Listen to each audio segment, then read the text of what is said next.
मोदी सरकार के दौरे के बारे में बात की। अमेरिका की सेनेट से तो उन्होंने खिताब करना ही करना था, लेकिन नाजरीन अजीब बात यह है कि उनके जाने के बातें सामने आई तो साथ ही F-16 तैयारों की बात खटाई में पड़ गई।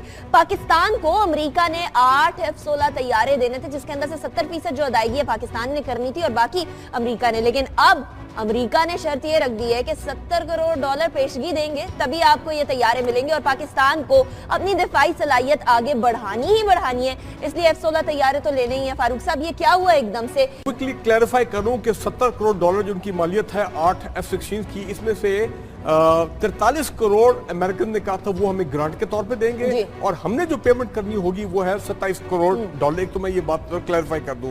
अब मामला उल्टा होगा, उन्होंने कहा जी पूरे $70 करोड़ जो है वो आप देंगे। दो के अमेरिकन एडमिनिस्ट्रेशन कह रही है नहीं हम आपको बिल्कुल देंगे, ये है वो, लेकिन कांग्रेस ने ये सारा लगाया।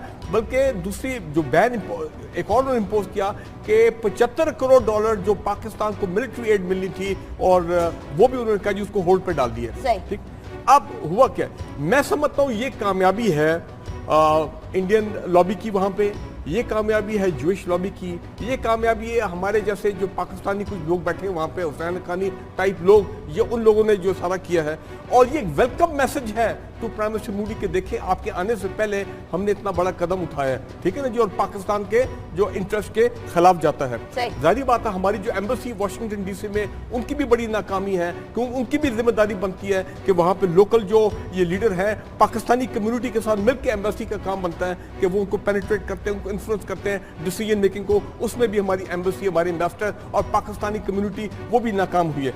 लेकिन इंपॉर्टेंट चीज जो हम नाज़रीन को बताना चाहते हैं, ये क्यों उन्होंने किया, दरअसल उन्होंने ये पाकिस्तान आर्मी के खिलाफ पाकिस्तान आर्मी को प्रेशर में लाने के लिए किया। 3 चीजें। नंबर 1, उनको पता है कि Pakistan army nuclear programme, nuclear weapons को कंट्रोल करती है।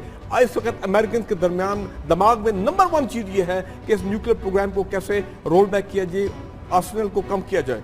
नंबर 2 कि अफगान तालिबान को जनाब आप टेबल पे नहीं लेके आ रहे हैं, पीस प्रोसेस में आप मामला वो तेजी नहीं आ रही है। और तीसरी चीज इंडियंस की तरफ से अब ये प्रेशर आ रहा है वाया अमेरिकन, और इसमें तेजी आएगी कि रॉ का जो आपने फॉर्मल नेवल कमांडर दहशतगर्द पकड़ा हुआ है उसको रिलीज किया जाए, ठीक है ना जी। तो ये काफी चीजें इकट्ठी हो गई हैं। फिर सीपैक के ऊपर उनको पता है कि पाकिस्तान आर्मी जो है वो कस्टोडियन है सीपैक की सिक्योरिटी और पूरे प्रोजेक्ट की उसने जिम्मेदारी ली है। अमरीकी बहुत नाराज हैं कि गवादर में आके आपने चाइनीज को आके बिठा दिया वहां पे। तो लिहाजा मैं आने वाले दिनों में देख रहा हूं कि अमरीका और पाकिस्तान के ताल्लुकात में एक मरतबा फिर एक डाउन ताल्लुकात तो आजकल मुईशत के तौर पर होते हैं ना, और चीन अगर गवादर में इन्वेस्ट करे पाकिस्तान के फायदे की बात है। लेकिन तनवीर साहब, हम ये भी देखते हैं कि बगल में छुरी मुंह में राम राम, अमरीका साथ ही कह रहे हैं दहशतगर्दी के खिलाफ बड़ा काम किया पाकिस्तान ने। एक जगह तारीफ कर रहे हैं, दूसरी जगह आप इसी हवाले से काम नहीं कर रहे। बात यह है कि फातमी साहब का ये बयान सामने आया है, उन्होंने कहा है कि ये F-16 की डील अभी खत्म नहीं हुई है। देखिए ये एक लंबा प्रोसेस होता है F-16 का, और इसके अंदर अभी बिल्कुल मायूसी उस तरह से नहीं है।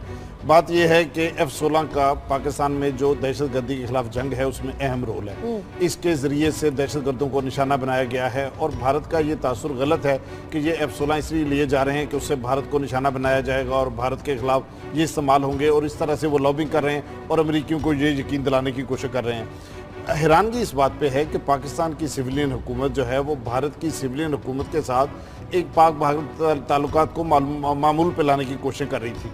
जो भारत की तरफ से रद्द अमल आया है और भारत की तरफ से जो पाकिस्तान के खिलाफ मूव्स हो रही हैं, ये बड़ी हैरानगी का बायस है। इनसे इस तरह तवक्को नहीं।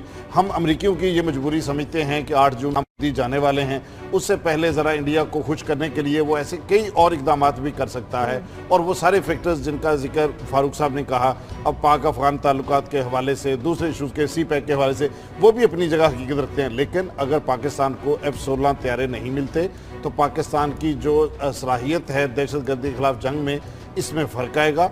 और अमेरिका के लिए ये बात समझनी ज़रूरी है कि पाकिस्तान को इग्नोर करके इस खिते के अंदर उस मकसद इसका यह था कि पाकिस्तान की प्रिसीजन स्ट्राइक कैपेबिलिटी को बढ़ाया जाए, दहशतगर्दी के खिलाफ जो कार्रवाई है और कोलैटरल डैमेज को मिनिमम किया जाए। एक तो ये, लेकिन दूसरी इंपॉर्टेंट चीज रखनी है, भारत का और अमेरिका का एक मिलिट्री अलायंस हो चुका है। वो हर ऑल राउंड, चाहे रिसर्च एंड डेवलपमेंट हो, वेपन की सप्लाई हो, ये तमाम मामला तमाम चीजों के ऊपर असिस्टेंस चल रही है। लेकिन at the same time Pakistan को जब ये कहा जाता है कि दहशतगर्दी के खिलाफ लड़ा जाए और पाकिस्तान लड़ने की कोशिश